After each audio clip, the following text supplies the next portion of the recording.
Matangazo ya moja kwa moja kutokea Dar es Salaam, na niko hapa nimemtembelea nyumbani kiongozi wa kanda ambaye ni mwenyekiti wa kanda ya Pwani, ndugu Jacob Boniface, ambaye wengi wanamfahamu kama jina la Boni Yai, akiwa diwani wakati ule na baadaye akawa meya wa manispaa ya Ubungo. Lakini vile vile unajua harakati ambazo amezifanya. Of course mimi nimemfuatilia kwa muda mrefu kama kiongozi ambaye wakati fulani alijipambanua kama mtetezi halisi wa harakati za mabadiliko.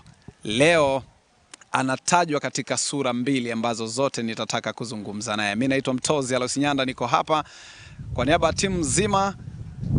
Unaweza kutuma maoni yako, mimi nitayasoma baadaye kama muda utatosha. Takriban dakika 55 nitazitumia vyema kujadili hali ya siasa hapa nchini, lakini pia tumulika zaidi siasa ndani ya Chama cha Demokrasia na Maendeleo Chadema, na namna ambavyo wao wanataja wamejisimika katika mihimili ya mioyo ya watu.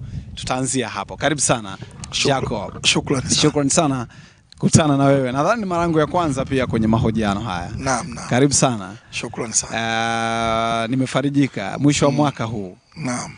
Kabla tujaanza, niambie, siasa imepungua au ndio imeshika kasi? Imepamba moto. Imepamba moto.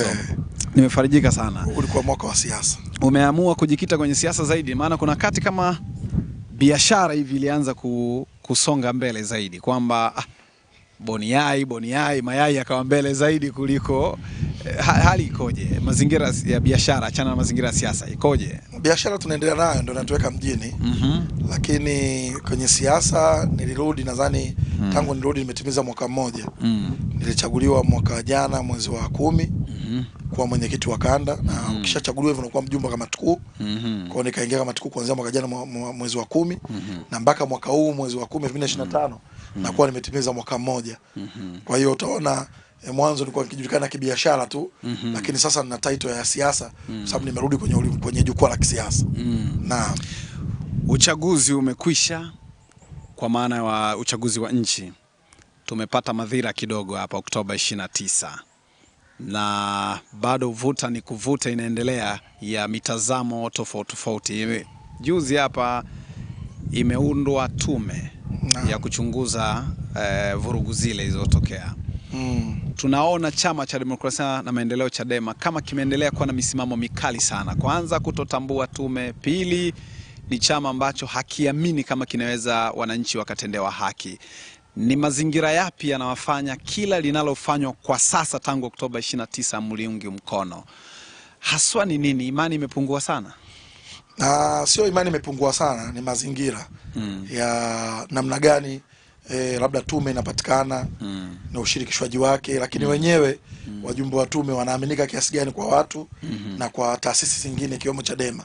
Kwa hiyo ndio inasababisha hata kama Chadema wanakuwa sometimes wanasema kwa niaba tu, lakini inawezekana maoni ya Chadema ni maoni ya watu wengi ambao nao kwenye nchi wana mtazamo huo.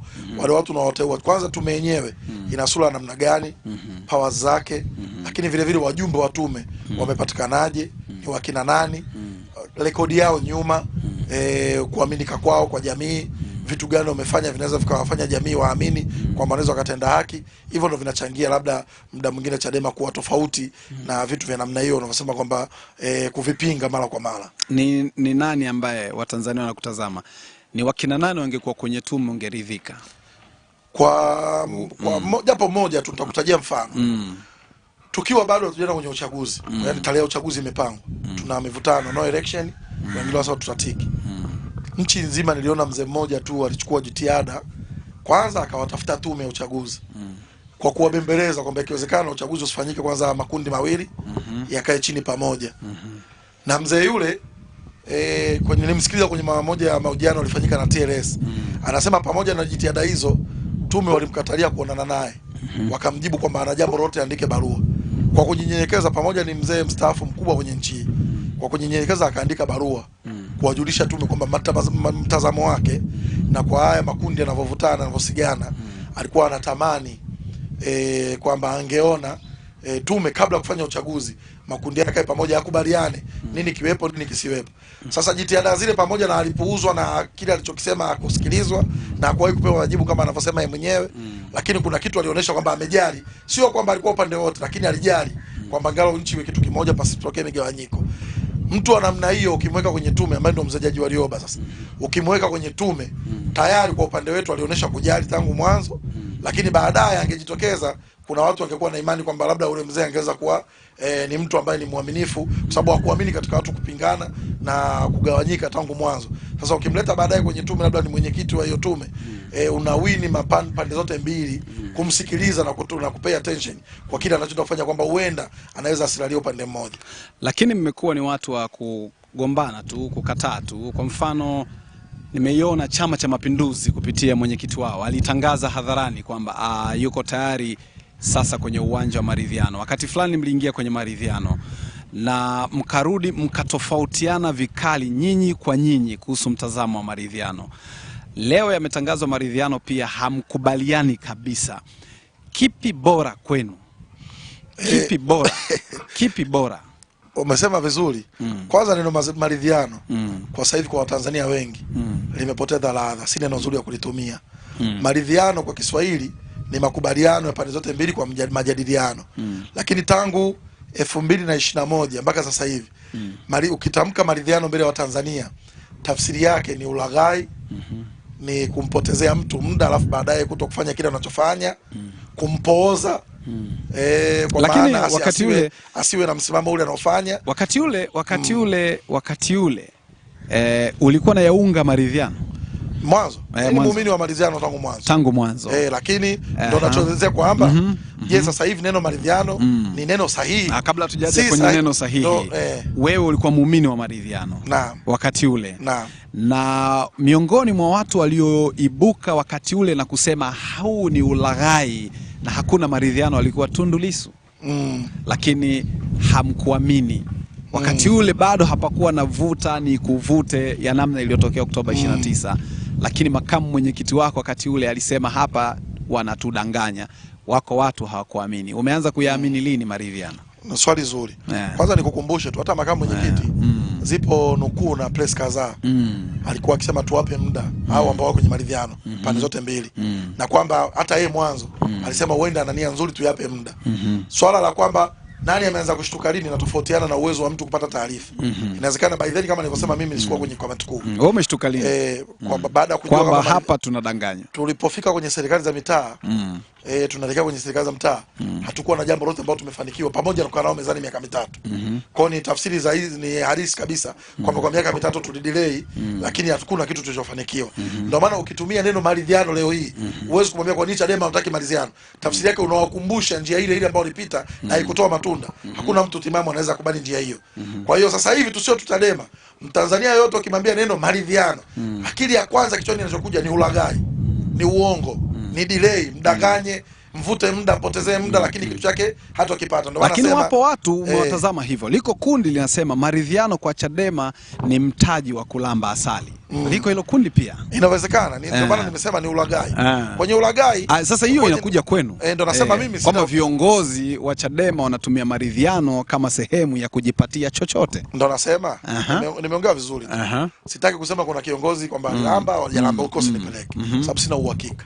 Lakini ninachosema ikitokea nimedelay na nimekaa mezani, nimejadiliana na miaka mitatu sijapata nilichokipata, ni rahisi kundi lolote kusema kwa nini ulikaa mezani. Wewe ulikuwa unajua kwamba wana delay na tutapata kitu. Ni haki ya watu kusema hivyo kwa sababu ulikubali kwenda mezani na ukusema kwamba huko mezani hamna kitu tunachokiambulia. Kwa hiyo outcome ya maridhiano yaliyopita ndo tafsiri halisi sasa hivi iliyopatikana kwamba maridhiano ni kitu kama cha ulaghai, au maridhiano ni njia ya kumpoza mtu ili asiendelee na msimamo wake, ni njia ya kumfanya mtu aamini kwamba kuna kitu kitapatikana, kumchelewesha. Kwa hiyo neno tu kitutumia sasa hivi kwa nini Chadema mnakataa maridhiano, tafsiri yake tunakataa njia ambayo mwanzo haikutoa matunda. Njia ipi ambayo unaitaka sasa ukitoa hiyo ambayo unaidhani ni ya kilaghai? Njia ambayo kawaida tu ukipewa fursa leo kwamba bwana Boniface tumekubaliana haya ni hizi njia ni za ulaghai na haziaminiki, tunaomba namna bora sisi tuzungumze, ipi inaweza kuwa njia bora? Kuna njia tatu. Kuna njia tatu ambapo mimi ni maoni yangu, hata kwenye vikao nawaambia wenzangu na naamini kifanyika Watanzania wengi watakubaliana na mimi. Njia ya kwanza, tunakaa mezani na nani? Tunakaa mezani na nani? Usituite. Yani sisi hatutaki kuitwa na CCM kwamba John tuwasikilize. Itokee mtu mwingine anayeaminika na mwenye nguvu sawa kwenye uwanja ambao meza itakuwa ni sawa. Uwanja uwe sawa. Yani kati ya CCM na kati ya Chadema, uwanja uwe ni sawa, wazungumze. Na pawe na mtu anasikiliza pande zote mbili. Lakini ikiwezekana mazungumzo yalindwe na sheria. Tusiongelee theory sasa hivi. Sasa tunatoa theory kwa sababu manake theory mamlaka kunde kwa kitu. Manake theory matazamio na matamanio yangu. Iko hivi, chama cha demokrasia na maendeleo Chadema kinadai kufanyiwa kila unyama. Na sahihi. Wanasema wamekamatwa viongozi wao. Wanasema wanadhulumiwa kwenye chaguzi zao. Wanasema wako watu wao wameuawa katika harakati hizi. Na wengine wamepotea. Wanasema mmoja wa wahanga wanaolalamika ni chama cha demokrasia na maendeleo Chadema. Sahihi. Ukiendelea kuzungumza theory, wako watasema kwamba bado haujawa serious na wewe. Kwa mfano, huyo anayeaminika kwamba Chadema leo mkiambiwa peleka watu au ukiambiwa leo Chadema kutaneni na kiongozi fulani ni nani na nani, ili tuondoke kwenye theory, mamlaka zinasikiliza na hapa hatufanyi mzaha, ili tuone. Kwanza njia yako hiyo pia nayo sio nzuri. Kwa sababu gani? Nikimtaja sasa hivi labda fulani X ndo tunamsikiliza, si anaaminika. Umemtaja Warioba hapa. Iko hivi sisi Chadema tunapigania usawa. Hatutaki kuonekana tuko juu. Na tutakipinga CCM wasiwe juu yetu kwenye mazungumzo. Tunachokipinga wasiwe juu yetu. Wasituendeshe. Tupate chombo. Cha kwanza chombo kabla ya mtu. Tupate chombo ambacho kitakuwa na mamlaka. Viko vyombo nchini unaviamini wewe. Ambacho nikisema, mimi chombo hicho nikisema, Nyanda aliniteka, kiwe na uwezo wa Nyanda aitwe na ushahidi mimi kutekwa Nyanda niweke, na nikiwa niwe na imani kwamba chombo hicho sio kwamba kitaishia tu kumtoa taarifa, kwanza kitanilatisha maisha yangu. Nikitoa taarifa hii najua chombo hicho kitakuwa na uwezo wa kukabiliana na ninachokisema.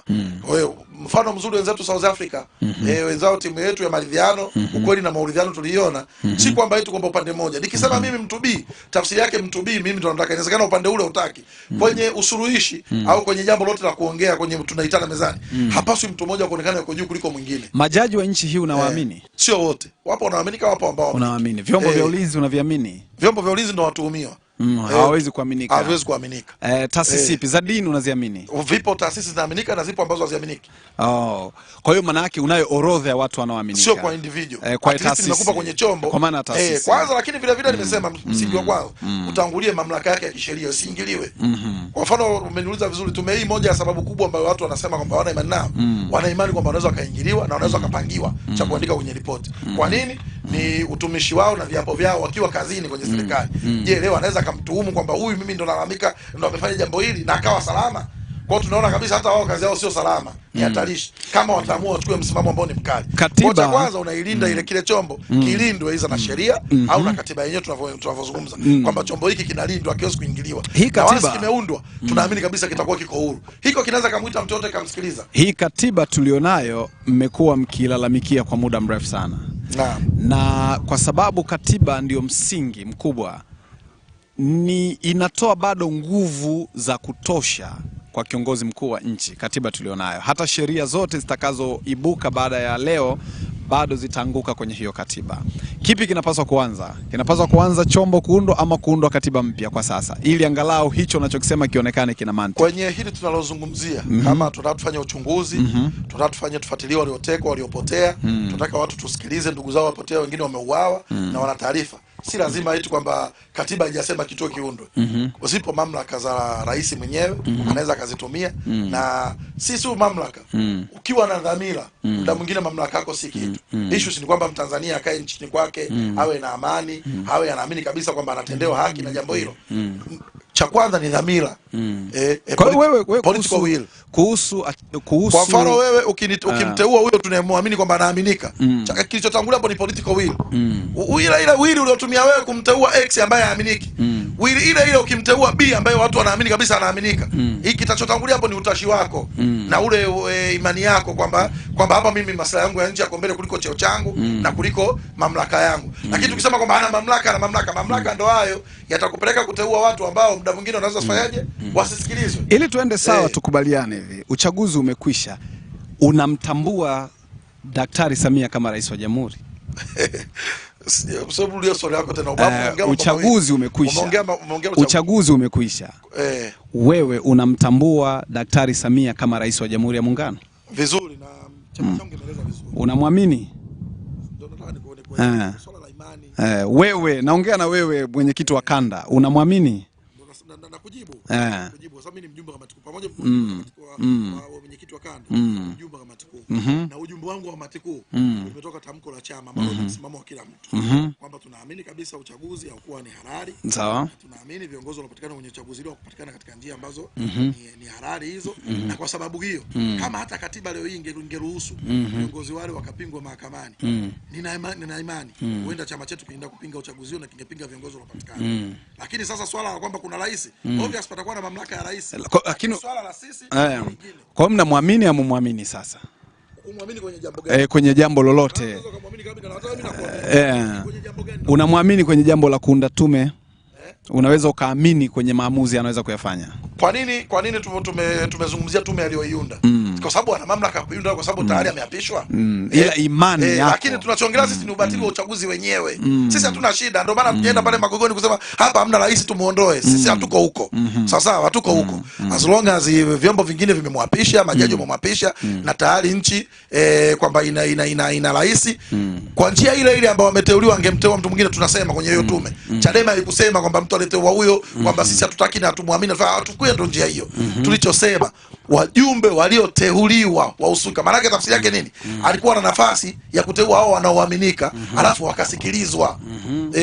Sasa msimamo wa chama uko wazi kwamba uchaguzi wa tarehe 29 ni wa aina gani, na msimamo wa chama ni uchaguzi tunauona wa namna gani na tunaupinga kwa namna gani, kwa sababu gani. Tumeweka vizuri tu na ni msimamo wa kila mtu, na ieleweke kwamba na pengine naona wengine wanamshambulia tu makamu mwenyekiti bure. Msimamo wa Chadema ukitamkwa ni msimamo wa kila mwana Chadema na kiongozi wa Chadema. Mimi siwezi kusema kwamba Chadema wamesema X, mimi naamini kwenye B. Tafsiri yake kwenye vikao wengi hata kama mtakuwa na mawazo tofauti, wengi wakisema ni hiki kinakubalika. Na msimamo huu ulianza maoni ya viongozi wetu wa chini wa matawi, yakaja maoni ya kata, yakaja maoni ya wilaya na majimbo, baadaye kaja maoni ya mkoa na mkoa, baadaye kwenye kanda ndo kamati kuu inatoka na maoni namna hii. Kwa hiyo tunaamini ni msimamo wa Chadema wote ambao ni nchi nzima kila sehemu. Na mlijaribu kusema mtazuia uchaguzi wakati ule, inaona mazingira ya uchaguzi ukafanyika. Wewe unaona uchaguzi ulifanyika kwa maana ya wewe kwanza umeona wapi umefanyika? Kwa maana ya Tume ya Taifa ya Uchaguzi imeshatangaza. Hilo jambo lingine ndio kitendo cha kusema haukufanyika, maana yake tukubaliane haumtambui Rais Samia. Ndio nachosema. Tukubaliane hapo. Unajua ili tujue kwamba haukufanyika. Hapo kuna kitu unachanganya. Hapo kuna kitu unachanganya. Karibu sana. Iko hivi. Karibu.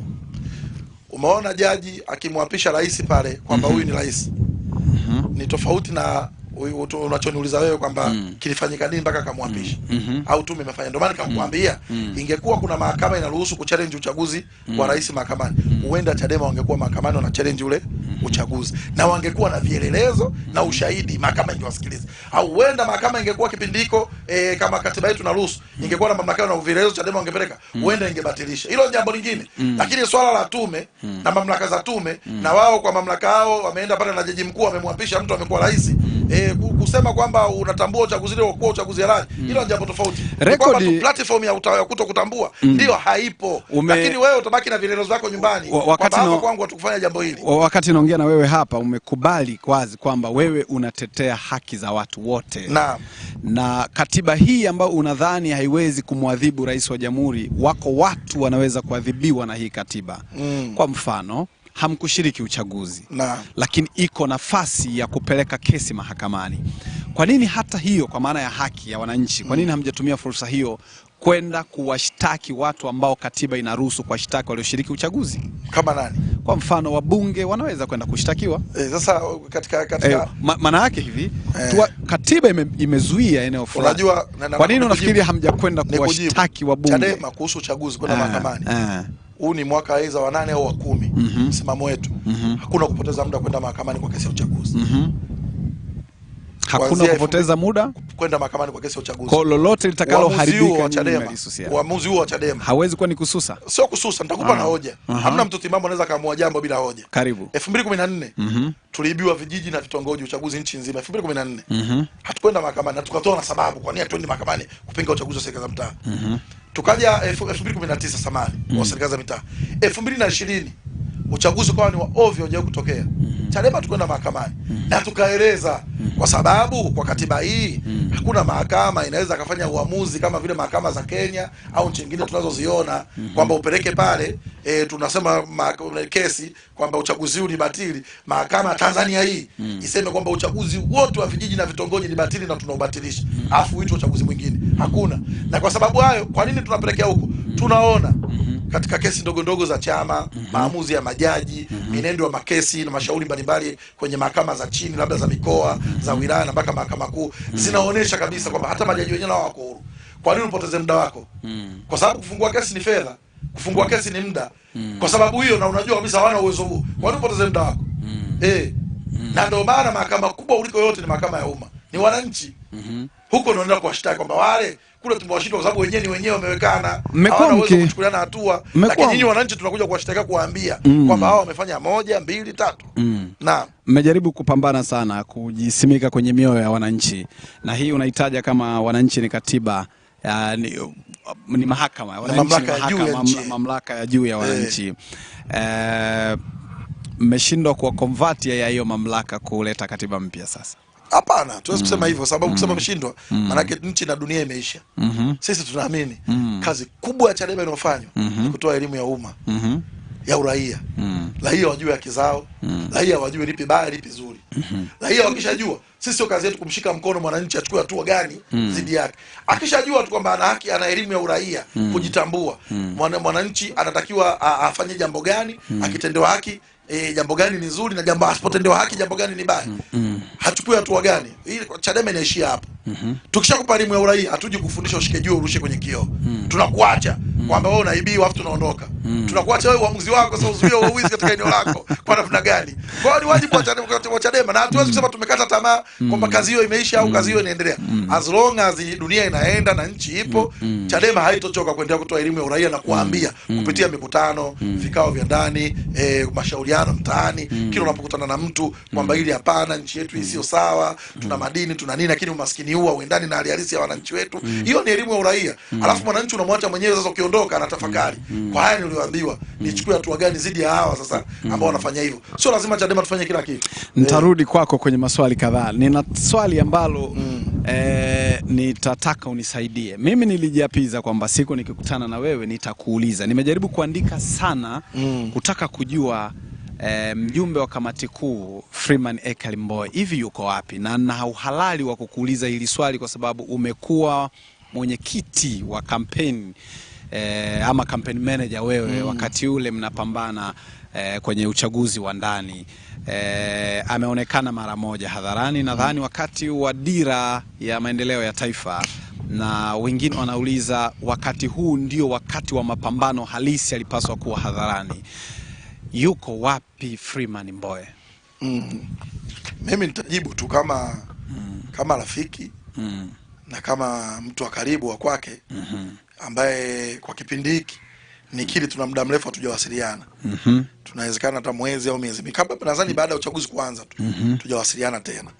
Lakini ninachojua kauli zake za mwisho kwangu niacheni nipumzike, naenda kufanya biashara. Kwa tumeamini kabisa hayuko kwenye ulingo wa siasa, anafanya biashara zake. Amestaafu. Sasa hilo si hajaniambia neno kustaafu akulitaja. Nyakati ngumu hizi siasa anaenda kufanya biashara. Hakuna mashaka Boniface, tunakubaliana kwamba Freeman Mbowe ametengeneza highest level ya human capital, amekuwa na mtaji wa watu wengi, amefanya siasa kwa muda mrefu sana. Wako watu waliweka imani na matumaini kwake. Amezunguka nchi hii kutetea kinachodhaniwa ni haki, lakini Freeman hata katika nyakati ngumu amepotea kabisa. Ni kweli Freeman amepotea kabisa ama Freeman anafanya makusudi? Wewe ulikuwa mwenyekiti wa kampeni na mtu kama rafiki yake, kwa nini Freeman aoni mahangaiko ya wenzake kwenye mapambano na amekaa pembeni? Sasa hilo swali nikiliongea nitakuwa namlisha maneno. Mimi nimeelezea tu kwamba neno langu la mwisho kwangu, neno lake la mwisho kwangu niacheni tupumzike, naenda kufanya biashara. Sasa chochote mimi na wewe tukijadili nje ya hilo, tutakuwa tunamjadili kama third party. Siwezi kusema kwamba yuko sahihi au hayuko sahihi. Lakini wewe kwa mtazamo wako lazima tukubaliane kwamba jambo sahihi halitegemeani na maoni ya mtu mwingine. Ukiniuliza kwa maoni, kwa mfano, unadhani yuko sahihi Mbowe kukaa kando kwenye mazingira magumu ambapo watu wanahitaji mapambano? Kwa maana kwa maoni yako unadhani yuko sahihi? Hapo umechanganya vitu viwili. Umechanganya vitu viwili. Hebu vifafanue vyote viwili. Uhuru wa yeye kukaa nje ya siasa ni haki yake. Lakini kukaa labda kimya kwenye mambo ya kitaifa na kibinadamu labda nadhani yuko sahihi. Hiyo hawezi kuwa sahihi. Hayuko sahihi. Hiyo kwenye hilo hayuko sahihi. Wewe kama rafiki umechukua hatua gani kugundua mtu ambaye amepambana hayuko sahihi? Sasa siwezi kuchukua hatua kwenye mamlaka yangu, ule ni mtu mzima. As long as unajua kwenye hata tunaweza kuconclude kwamba kupigwa kwake kwa Lissu kumemfanya amenuna kabisa. Tunaweza kuconclude hivyo? Sidhani hivyo kwa sababu hata alimtembelea Lissu gerezani na najua hata kumtembelea Lissu gerezani kulikuwa kwa siri sana. Ni lini Freeman ameanza tabia za kwenda kutembelea watu gizani?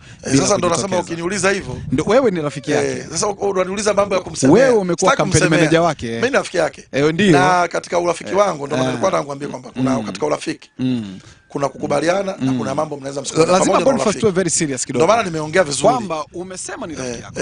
Wakati huo amekuambia amekwenda kufanya biashara. Umekiri wazi anakosea kutozungumza masuala ya kimya. Anakosea.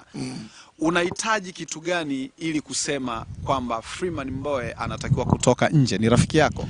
Sasa ni kusema hivyo nahitaji sasa uhuru wake. Natakiwa niseme wapi? Hapa tunazungumza. Mwambie Freeman. Siwezi kusema nimwambie. Ninachosema kama binadamu, kama mwanasiasa, kuna point of departure. Huenda labda nilikuwa na debate naye kwenye mambo haya. Siwezi kuambia kwamba bwana amenikatalia, amefanya nini, in a personal level. Rafiki yako Freeman huwa akipata matatizo, maumivu huwa yanachukua miaka mingapi kupona? Hilo silijui. Ni rafiki yako lakini. Ni rafiki yangu lakini sina bado anaumwa na uchaguzi. Hilo pia nalo silijui. Nachoelezea kwamba kuna kama urafiki kuna point of departure. Unaweza ukaniambia bwana mimi naendelea na safari, ukaniambia mimi narudi. Unajisikiaje ukisikia naendelea mimi na safari wewe ukirudi? Wewe ulikorudi huko kuyasemea huko unakutana na nini? Sitoko na nafasi kwa sababu sijui. As long as tuko kwenye safari moja kwenda mbele. Kimepungua kitu gani mwasiliani sasa ili angalau ufahamu kidogo kwamba na kitu ambacho natakiwa ujue nimekieleza. Ukaribu na urafiki na mambo yote unayoongea ulikuwa kwenye siasa. Akiacha siasa kwenye biashara. Kumbe ameacha siasa. Si nimekujibu kwamba amepumzika kufanya biashara. Kupumzika ndo kuacha. Kwa siasa unaachaje? Maana unaacha kufanya shughuli za siasa ndo kupumzika.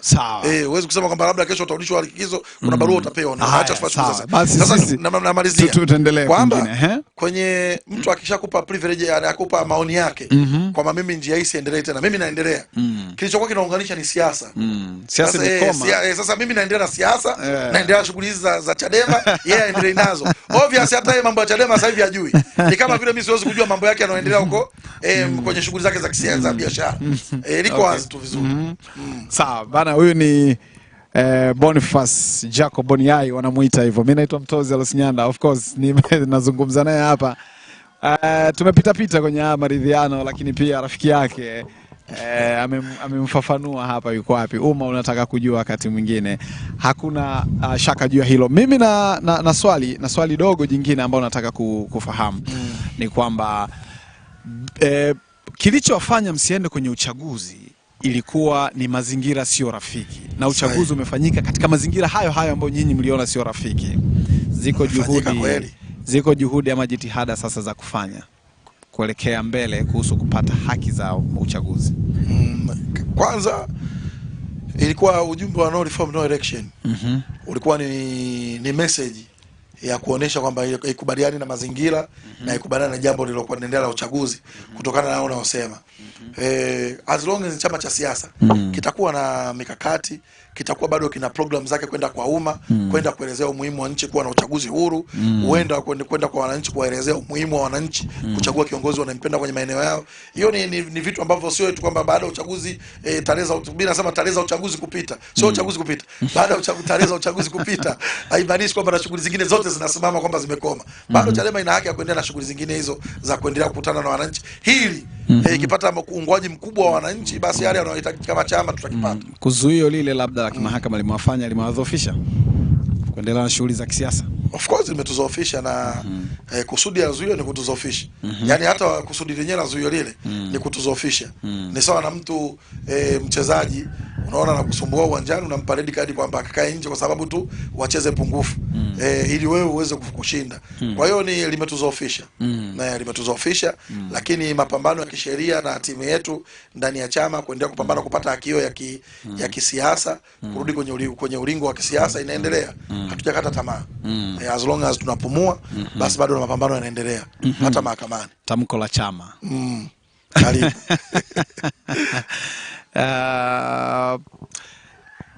Kwanza unaliunga mkono kwa asilimia ngapi? Na unakubaliana nalo kwa asilimia? Mimi ni mjumbe wa kamati kuu. Of course wapo watu wako ni wajumbe, lakini wakitoka nje wanaweza hivi. Hata kama singesoma makamu mwenyekiti tamko hilo, ningeweza kuteuliwa na mwenzangu kwenda kusoma tamko hilo. Kwa maana yake tamko lile linakuwa ni la chama. Kitu pekee kitasababisha tamko hili niseme sio atusiliungi mkono ni mimi kujiondoa kwenye chama na uongozi wa chama. Kwa kila kilichoandikwa huko tafsiri yake kilipita kwenye kikao na kikao kimekubaliana, hilo ndo tamko la chama chetu. Kwa hiyo unaliunga mkono na asilimia zote. Na mmekuwa na matamko ya namna hii mengi, lakini naona wakati mwingine hafanyiwi kazi. Manake nini? Mwanadamu lazima awe na opinion. Hii afu hata mtu mwingine anakasirika akiona ma opinions za namna hii. Hizi ni opinions za Chadema, usihangaike nazo. Njoo za kwako. Ila wao Chadema kwa maoni yao wamehoji chini viongozi wao wa kila mtaa, wamehoji kwenye kila kata, wamehoji kila wilaya, wamehoji kila mkoa. Viongozi wa huko chini ndio wamekuja na opinion hizi. Hata sisi Chadema viongozi wa juu tusingekaa na kuamua, tungekuwa ni wasaliti watu wetu chini. Wao ndio wanajua madhara walikutana kwenye uchaguzi na kuelekea uchaguzi na baada ya uchaguzi. Sasa haya maoni wakiyatoa ni opinion kwa chama ambacho kiko hai kutokana na mijadala huko chini na maoni ya wanachama wake huko chini na viongozi wake huko chini, alafu viongozi wa juu mna compile na tengeneza ndio inakuwa msimamo wa chama. Na mara nyingi sana tumesikia serikali ikijaribu kusema kwamba harakati na vurugu zote zilizotokea Oktoba 29 ni kwamba wanaharakati wengi wamekuwa wakipewa fedha kwa ajili ya kuratibu na kufanya shughuli ile. Mtazamo wa serikali tumemsikia hata waziri mkuu juzi akijaribu kusema fedha nyingi huletwa hapa kwa ajili ya kuratibu vurugu na kutofanya ustawi wa jamii. Wewe kama kiongozi na mtu ambaye pia mashambulizi yako mengi yamekwenda huko huko, watu wengine wanakutazama kama kiongozi, wengine wanasema huyo pia mwanaharakati. Statement yako ni ipi? Sometimes viongozi wanatoa kauli ni ishara ya kwamba wanakwepa uwajibikaji. Ukisema kwamba kuna wanaharakati au kuna watu wanapokea fedha kwa shughuli hizo, mimi nitakujibu kwamba hakuna mwenye udhibitisho, na kama udhibitisho upo siamini kwamba wangeshindwa kuchukua hatua za kisheria kama washakufungia taasisi za asasi ya kiraia ambazo zinakiuka sheria za nchi. Kwa nini hizo ambazo zinapokea la kuratibu vurugu zisifungiwe? Kwa hiyo utakuta ni vitu vinaongelewa labda havina ushahidi, na sio tu havina ushahidi, ni kiongozi katika kuficha kuonesha kwamba kuna jambo lingine labda ziada ya lile ambalo aliongea au kukwepa uwajibikaji kwamba mimi ningeweza kuzuia jambo hili lakini nimezidiwa kwa sababu kuna hela za watu walikuwa wanapewa chini. Sasa hilo hatuna ushahidi na mimi sina ushahidi nalo na kwamba kuna watu wanapewa hela kufanya shughuli hizo. Ninachoweza kujua kwamba ni wananchi wenyewe walifanya shughuli zile na walifanya maandamano yale na siwezi kuita vurugu, ni maandamano na ushahidi kwamba wananchi walifanya vile tuliwaona, walishtakiwa mahakamani, waliokamatwa kwenye siku ya tarehe 29. Sijaona pale kwa mtu ambaye amepewa hela amesema mimi nimepewa hela kwenye jambo hilo, lakini vile vile sijapata mtu ametoa ushuhuda kwamba mimi nilipewa hela nikaandamane. Sijamuona. Nilichoona ni Watanzania ambao walikamatwa wakapelekwa vituo vya polisi na wengine wapelekwa mahakamani wakafunguliwa kesi na baadaye wengine wakafungwa wakasamehewa, kesi zao zikafutwa. Sijawahi kuona mtu nje katika uratibu unaoniambia kwamba ni mwanaharakati amepewa hela amefanya jambo la namna hiyo. Oktoba 29 inabaki kwenye kumbukumbu ya watu wengi na kwamba hakuna mashaka kwamba madhara yalitokea. Lakini swali kuu la msingi ambalo kila mtu anataka kujua, tunatweza kutokaje hapa ikiwa tume zikiundwa bado haziaminiki? Liko kundi moja la siasa aliamini kundi jingine la siasa. Liko kundi la dini moja linaweza likawa haliamini dini fulani. Wako warefu na wafupi hawawezi kuaminiana. Tunatokaje hapa kusalia taifa ambalo wote tunalipigania?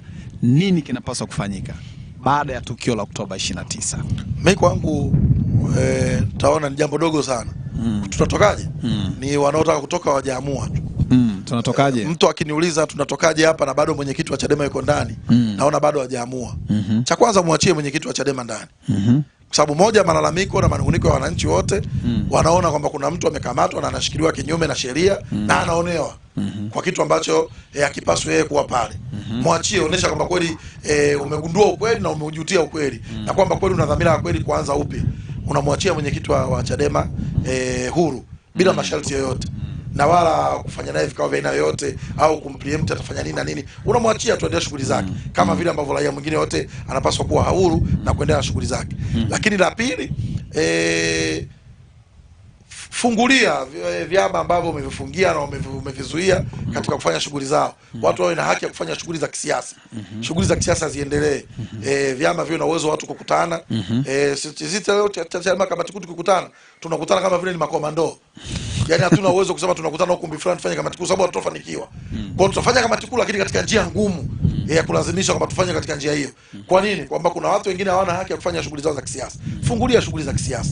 Watu wawe na uwezo kukutana, watu wawe na kukutana kuongea, uwezo wa kuongea, watu wawe na uwezo kuzunguka kufanya shughuli za kisiasa, na watu waione hiyo haki ipo. Lakini la tatu ambalo nimeliona vijana wengi wanaliongea, waliopotelewa ndugu zao na ndugu zao waliouawa, pawe na mazingira ya kuponya familia hizo na wahanga wa familia hizo ya uwazi na ukweli. Kwa mfano, kukubali kweli kwamba kuna watu wengi wamefariki na kuwatambua kwa majina. Mimi nimekuwa diwani na nimekuwa meya halmashauri za Dar es Salaam. Pakitokea maafa unakuta serikali inafichuka mpaka chini kujua waliofariki ni wangapi na kwa majina na nini, na mpaka baadaye inasema hata kama watu watopewa fidia, lakini unaona kuna jitihada hizo. Wafanye jitihada hizo. Inaponya, yaani unajua wewe ukikubali kwamba ndugu yangu ameuawa, kwangu mimi inaponya na roho yangu inakuwa nyepesi. Lakini tofauti yake ukiniambia mimi ni msanii, ndugu yako hajauawa, ni msanii, tuna ushahidi gani? Kwanza unazidi kutonesha kidonda, lakini unifanya niendelee kuwa na uchungu. Lakini la tatu, natamani na wewe upate maumivu ambayo mimi nayapata. Kwa namna gani? Ndio kila mtu ana namna yake kupambana kukurudishia maumivu. Wewe ambaye unadharau baba yake amefariki, mtoto wake amefariki, mama yake amefariki au mwanae amefariki. Kubali kwamba kuna watu wamepoteza uhai, wala si dhambi ukukubali. Kili hadharani, omba radhi, tambua, fanya fidia na Chadema imesema fidia katika hizo familia sio tu fedha, kwa maana uhai wa mtu una thamani sawa na fedha utakayomfidia. Kutambua tu kwamba bwana samahani, jambo limefanyika, uliunge mkono. Lakini vile vile unasema hata wale wanao vyombo vinavyotengenezwa au tume zinazoundwa haziaminiki. Fanya ziaminike, teua watu ambao wanaaminika, wafanye hizo kazi, kwa kuona kabisa huyu akisimama mbele ya jamii, watu wakimwona ni mkweli, kwa mwenendo wake, kwa rekodi yake, hana tabia za giza mwenendo hivi watampa ushirikiano. Kikubwa zaidi ni ushirikiano, watampa ushirikiano. Kwa mfano leo hii nimeona tume inatoa labda message kutaka watu wapeleke ushahidi, na watu wanaziona message na wapeleke ushahidi. Kwa sababu gani? Hawaaminiki. Pata watu ambao wanaaminika, watu watawapa ushirikiano. Na ukifanya hivyo ndio sema tunatokaje hapa, utakuwa na mwanzo mzuri wa kutoka. Kwa sababu ukishafanya hivyo na way forward, tunafanyeje kama tuna nchi inakuwa na uchaguzi au viongozi au tunafanyeje, itakuwa. Lakini la sivyo, kuna kitu kimoja ambacho mimi nakiona ambacho Watanzania wengi nikutana nao wanachokiona kwa CCM na serikali yake. Ni sawa na kabla hatujala na kwamba kuna umuhimu wa kuzungumza hiki chakula tugawane. Wewe unasema hamna umuhimu wa kuzungumza. Unakula chakula chote, unamaliza. Mimi nabaki na njaa. Lakini ukisha shiba ukinywa maji, unabeua, unaambia sasa ndugu yangu njoo bwana, sisi ni ndugu aina moja, nyumba moja hii, mimi na wewe damu tumezaliwa tumbo moja, hatuna sababu ya kugombana na kununiana. Njoo tuzungumze. Unafikiri mtu wa namna hiyo atakuwa yuko radhi kukuona wewe kwamba kila siku unafanya jambo namna hiyo? Kwamba unakula, ukishamaliza kukula, ukimaliza kula chote, utakuwa uko lazima kuniita na mimi nikibaki na njaa. Sasa katika mazingira namna hiyo lazima utoke na suluhu ya kwamba wewe kabla ya watu waliomba tukutane kabla hatujala, tuzungumze. Unafikiri umekula chakula umemaliza chote, tukizungumza huyo mwingine njaa yake anafidia na nini? Hilo ni swali la kujibu ambalo litasababisha kila mtu aone umuhimu wa kuzungumza au tusizungumze, kila mtu aendelee. Mimi nibaki na njaa yangu na baki na shibe yako. Asante sana. Moja ya madai ya Gen Z, pamoja na madai mengi, lakini moja kubwa ambalo ukiwasikiliza unaona wanaonyesha pia wanalo tatizo la msingi la ajira, kwamba na wao wanataka angalau wanaweza kupanda ndege hapa kwenda kuangalia mechi Manchester, awe na uhakika wa kupeleka mtoto wake hospitali bila mashaka, awe na uhakika wa kusomesha bila mashaka. Hawataki class kwamba wenye nacho sana na wasiokuwa nacho sana. Yale madai ya Gen Z yanaonekana hayawezi kuwa ni swala la dharura, haliwezi kutatulika kwa dakika moja kwa inavyoonekana. Unafikiri swala la ajira ambalo linaweza kupunguza ukakasi ama kasi kubwa kwa Gen Z linaweza kutatulika kwa njia gani? Chadema mnaweza kuwa na solution? Umeongea vizuri. Narejea kumbukumbu zangu. Nimeona nchi nyingi kipindi hiki wanahangaika na vijana ambao tunaita ni Gen Z. Gen Z ni kundi mdogo tu la vijana. Lakini kuna vijana wengine wako nje ya umri wa Gen Z. Lakini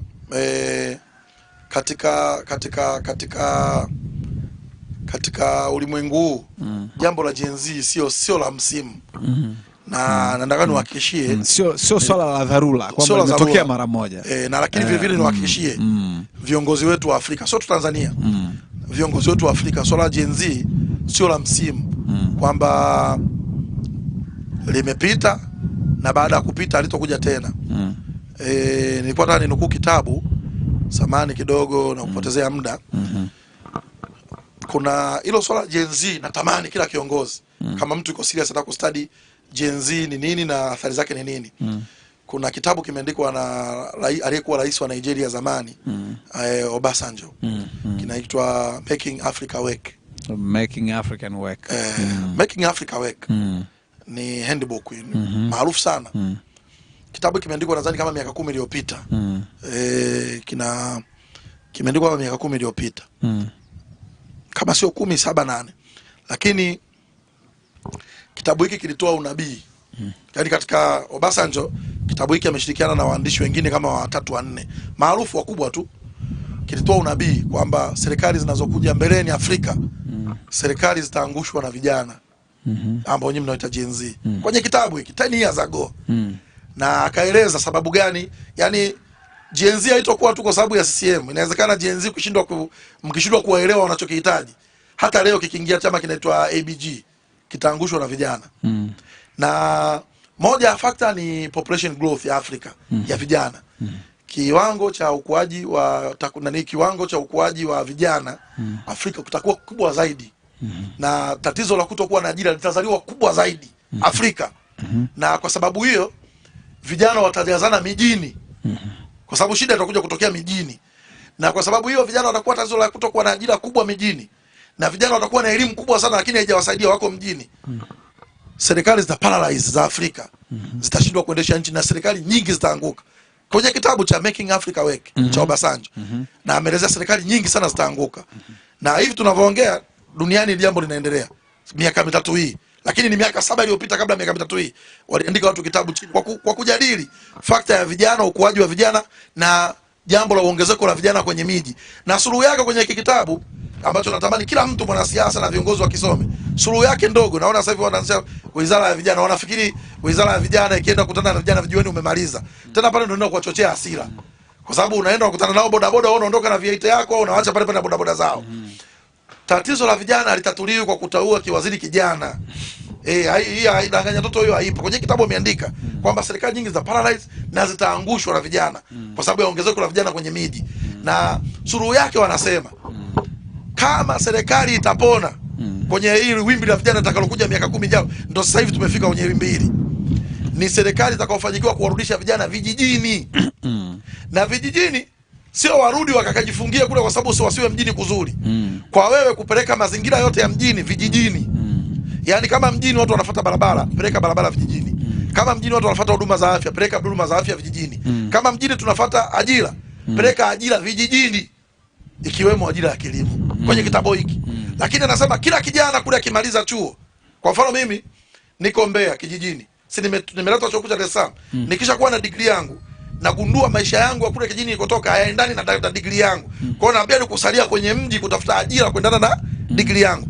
Mtengeneze kijana aamini kwamba degree yake akishamaliza tu chuo cha Dar es Salaam hapa Dar es Salaam, ana wajibu wa kurudi kule alikotoka Ruvuma, Katavi, kwenda kuitumia degree yake kwa kujiajiri au kwa ajira zinazotengenezwa na serikali ili asiondoke eneo lake. Huku mjini ndo mtabaki salama.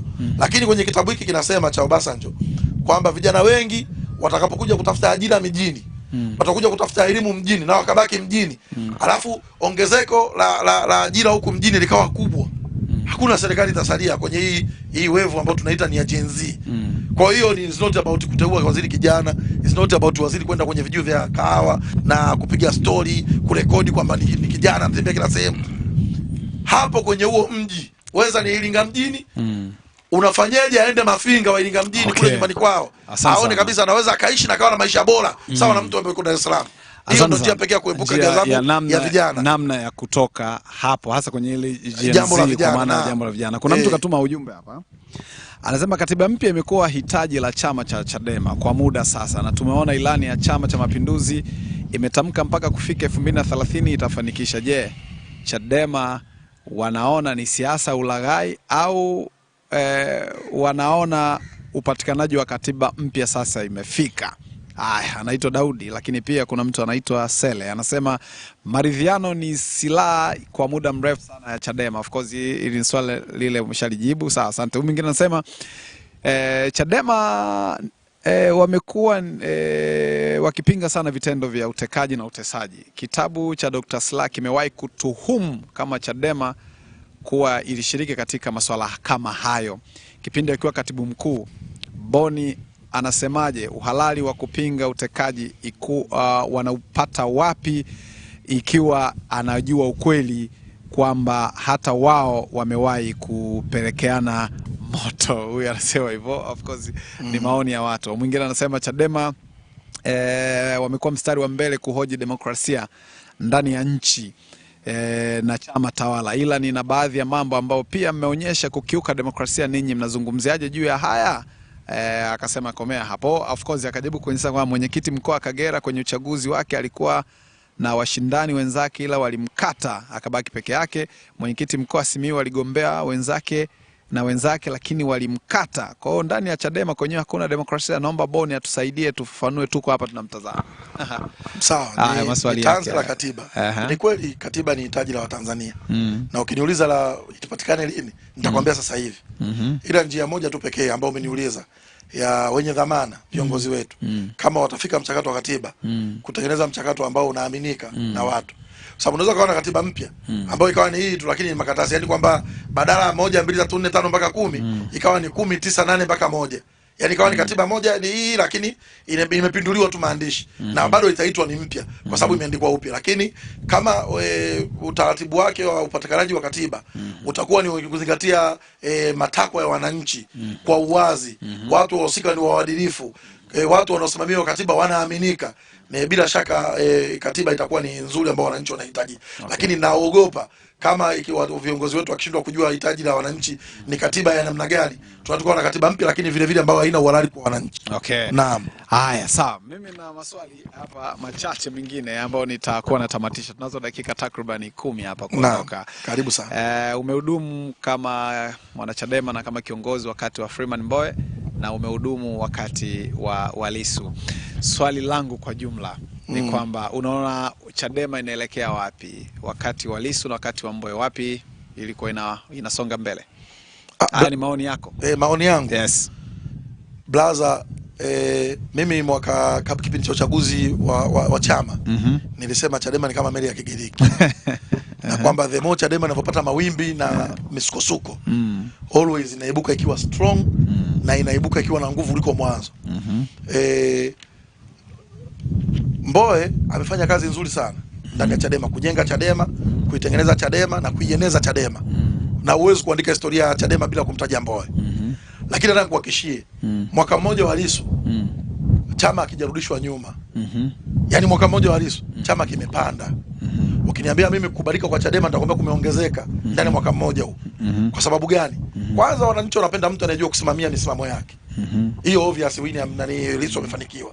Lakini pili, hata kile alichokuwa anafanya Lissu kwa mikutano michache tu ya nchi hii ya kuaminisha watu kwamba msishiriki uchaguzi hauna kitu, hauna maana. Wananchi wakipenda kiongozi na wakajua kabisa anaongea ni mtu ambaye anaaminika, wanatabia kumsikiliza. Mimi na wewe ni shuhuda kwamba pamoja Lissu kufanya mikutano michache kabla hajazuiwa, sehemu nyingi watu hawajashiriki uchaguzi kwa kusikiliza maneno alikuwa anaongea Lissu kwa elimu yake fupi aliyoitoa ya miezi 2 mitatu. Unakubaliana kwamba Lissu ni mtu mwenye misimamo ukimlinganisha na Freeman. Mimi siko huko. Okay. Umeniuliza swali lako kwamba performance wise kwamba kipindi hiki baada ya Lissu kuchukua kwa hiyo imekuwa mbele zaidi. Ni timu kwa sababu yani kwa mfano wewe umeingia kwenye sub dakika 85, timu ina goli mbili. Hatufuti goli zako mbili. Ukifunga goli lako wewe ni la tatu. Kwa hiyo Chadema Lissu unaiona wapi? Unaiona wapi sasa? Tutafika pale wananchi wanapotegemea. Naiona hivyo. Sioni kwamba tunarudi nyuma au ambako kuna eneo unalifahamu unakoelekea. Tunakoelekea tunafahamu na uzuri kuna kila kiongozi ana dira. Kila kiongozi ana dira yake. Hata Lissu alipokuja ukumbini, hata kama sisi hatukumchagua wengine wajumbe wengine kwa sababu si ndani ya Chadema kuna wapiga kura. Wapo wapiga kura hawajajua, lakini nataka kuhakikishia hata ambao hawakumchagua baada ya kipindi hiki cha Lissu kuonesha alichokisimamia na mwenendo wake wa kipindi hiki chama na sisi misimamo yetu pamoja. Hakuna mtu anajutia kwamba Lissu kuwa mwenyekiti pale. Hakuna mtu anajutia. Kwa hiyo kumbe maana yake ni kwamba umewahi kukaa mwenyewe binafsi chumbani ukajificha ukasema najutia kwa nini nilifanya kampeni dhidi yake. Mimi Lissu akiwa anagombea ni miongoni mwa watu wachache nilikuwa sio timu yake lakini ananipigia mara kwa mara. Okay. Akiwa anagombea kabisa.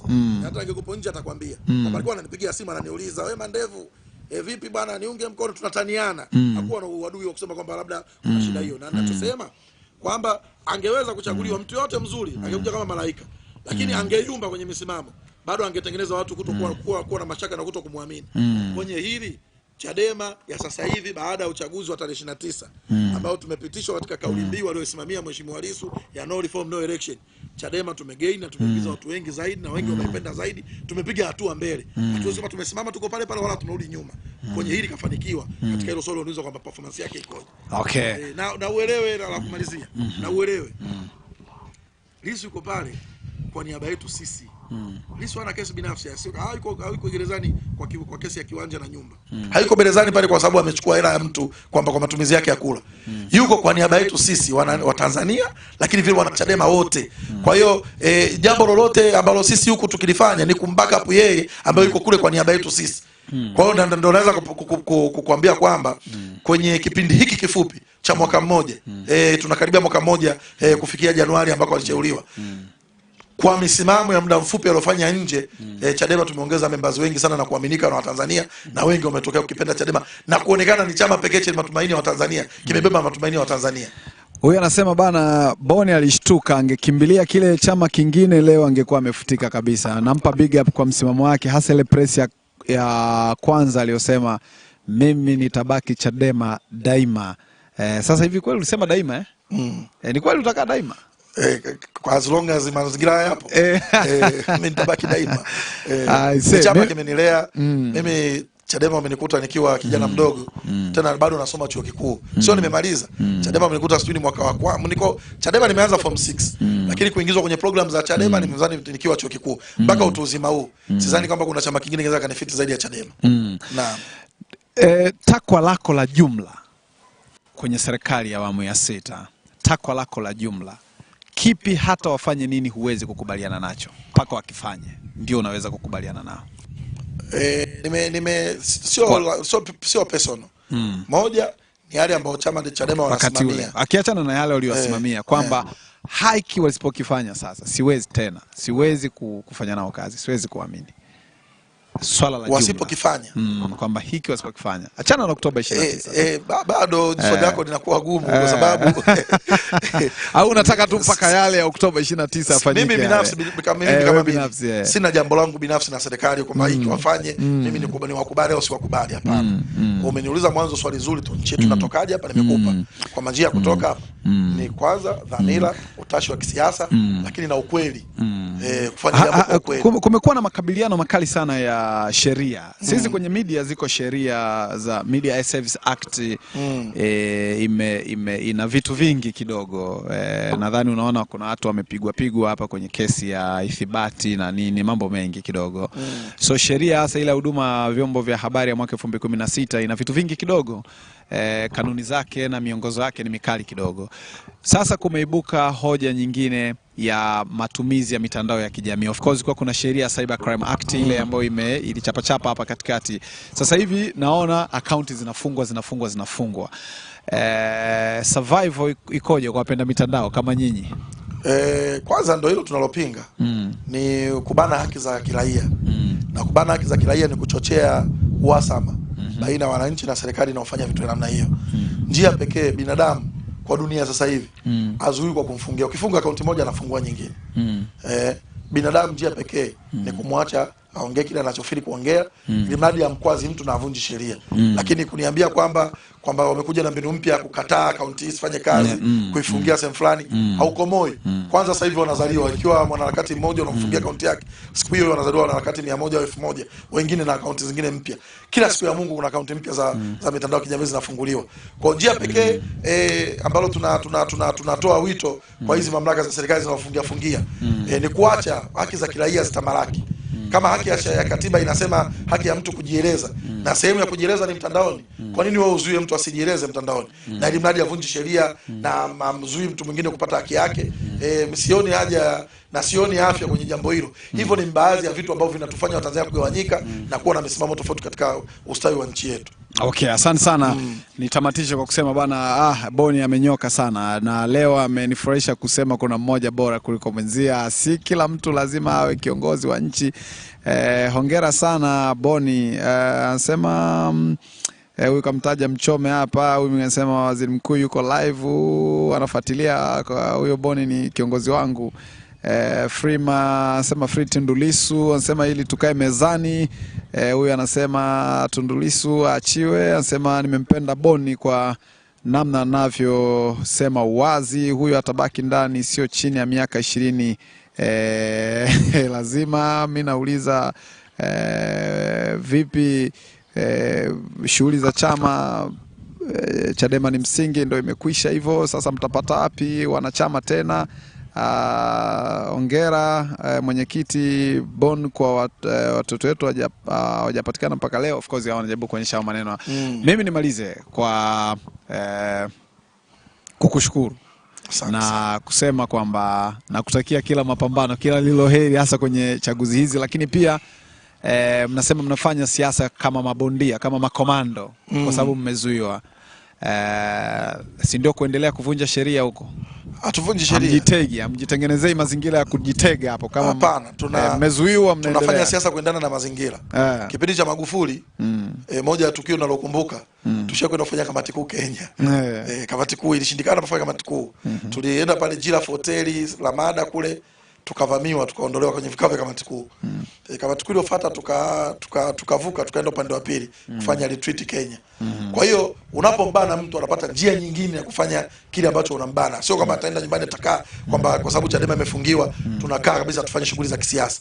Tutatafuta njia nyingine ya kubuni namna gani ya kuendelea kufanya siasa katika mazingira haya magumu. Na ndio maana tunashauri kwamba wafungulie shughuli za kisiasa ili pawe na mazingira mengine yote yarudi na kuiona nchi kila mtu anafanya na practice yake zake za kikatiba. Na pengine tutaonana hivi karibuni. Nakupa fursa ya kuambia Watanzania sikukuu imefika na ni kiongozi. Karibu kuwatakia kila laheri bana.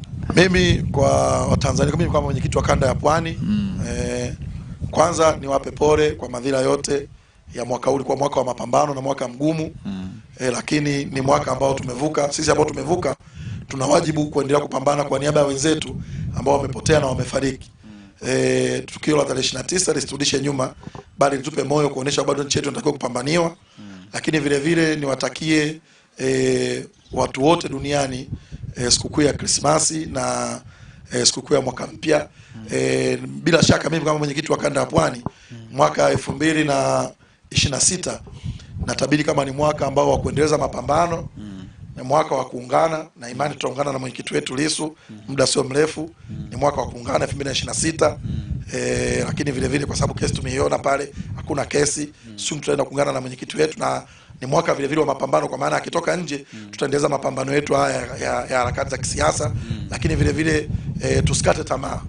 Nchi yetu tumefika pazuri, hapa tulipo tumefika pazuri, tusikate tamaa. Nimtaka kila Mtanzania kuona ana kila haki ya kupambana pale alipo. Sio mpaka tukutane mikutanoni, tukutane sehemu gani. Kila mtu ana haki ya kupigania nchi, kuhakikisha ni sehemu salama ya kuishi na sehemu bora kila mtu kukaa kwenye nchi yetu.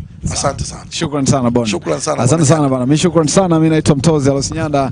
Kwa niaba ya wenzangu hapa nimekuzungumza na mwenyekiti wa kanda ya Pwani ndugu Boni maarufu kama Boni Yai, ambaye pia ameonyesha misimamo, maoni, ushauri na namna ambavyo wanaiona mazingira ya siasa ya nchi jinsi ilivyo.